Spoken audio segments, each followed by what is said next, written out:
Empuraan cinema అయితే బాగానే ఉందబ్బా, అందరు చెప్పినంత గలీజ్గా అయితే లేదు. ఏమంటే లాగి లాగి లాగి పెట్టేసినారు సినిమాని. కొంచెం సీరియల్ వైబ్స్ వస్తుంటాయి అక్కడక్కడ. లూసిఫర్లో ఉన్న సాటిస్ఫాక్షన్ అయితే దీనిలో లేదు. సింపుల్గా చెప్తా, ఫస్ట్ పార్ట్ చూసిన వాళ్ళకి ఈ సినిమా పెద్దగా నచ్చదు. ఎందుకంటే అసలు లూసిఫర్ ఎవరు అనేది తెలిసిపోయింది.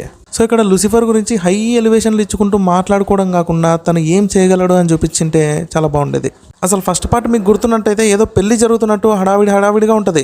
దట్ హడావిడే ఈ సినిమాలో మిస్సింగ్. అండ్ క్లైమాక్స్ కూడా పెద్దగా నచ్చలే. అన్ని బాగాలేదు అంటున్నాం, మరి ఏం నచ్చింది ఆ సినిమాలో అంటే విజువల్స్ బాగున్నాయి బా. విజువల్స్ అయితే నాకు చాలా బాగా నచ్చాయి. అండ్ ఇంకొన్ని సీన్స్ అయితే గూస్ బంప్స్ కూడా వస్తాయి. మంజు వారియర్ క్యారెక్టర్ కూడా బాగుంది, కొంచెం అప్డేట్ అయి ఉంటుంది. ముందులాగా ఇల్యూజన్లో కాకుండా రియాలిటీలోకి వచ్చేస్తుంది. ఎవరు ఎలాంటి వాళ్ళు అనేది నీట్గా తెలుసుకొని తను చేయాల్సింది చేస్తుంటుంది అనమాట. కానీ సురాజ్ దగ్గర కొంచెం డిసప్పాయింట్ అయినబ్బా, ఎందుకంటే తోపు యాక్టర్ అయినా ఏదో సైడ్ కిక్ లాంటి క్యారెక్టర్ చేసి మేనేజ్ చేశారు. కానీ కొన్ని సీన్లు అయితే హాలీవుడ్ రేంజ్లో ఉంటాయి అబ్బా. బిగినింగ్లో ఆ మిలిటరీ ఆపరేషన్ సీన్ ఉంటుంది కదా, అదైతే ప్యూర్ హాలీవుడ్ టేకింగే. ఈ సినిమాలోదని కాకుండా ఆ క్లిప్ని ఎవరికన్నా చూపిస్తే ఖచ్చితంగా హాలీవుడ్ సినిమాలోదే అనుకుంటాడు.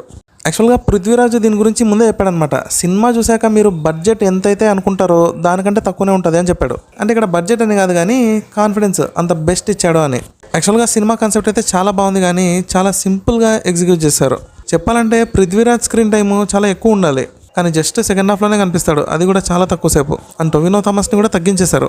అన్ని క్యారెక్టర్స్ని తగ్గించేసి జస్ట్ హీరో ఎలివేషన్సే ఎక్కువైపోయినాయి. అంటే వాళ్ళు హీరో గురించి మాట్లాడుకోవడానికే సరిపోయింది, ఉన్నాడా పోయినాడా లేదా వస్తున్నాడా పోతున్నాడా అని. ఏదో ట్రై చేశారబ్బా, కాకపోతే వర్కౌట్ అవ్వలే. ఎందుకంటే లూసిఫర్ ఎలాంటి వాడు అనేది ఫస్ట్ పార్ట్లోనే చూపించేశారు. సో తెలిసిన తర్వాత కూడా మాట్లాడుతుంటే ఆ హై ఫీల్ అనేది రాదు.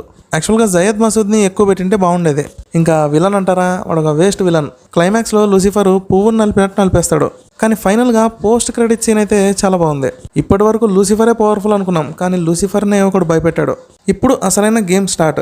అందుకే L3 బిగినింగ్. ఇదండి మ్యాటర్. సినిమా అయితే బాగానే ఉంది, వన్ టైం వాచబుల్. చూసే ఉంటారు కదా, మీకు ఎలా అనిపించిందో కమెంట్ చేయండి. అండ్ వీడియో నచ్చితే ఖచ్చితంగా లైక్ చేయండి, సబ్స్క్రైబ్ చేయండి. Thank you.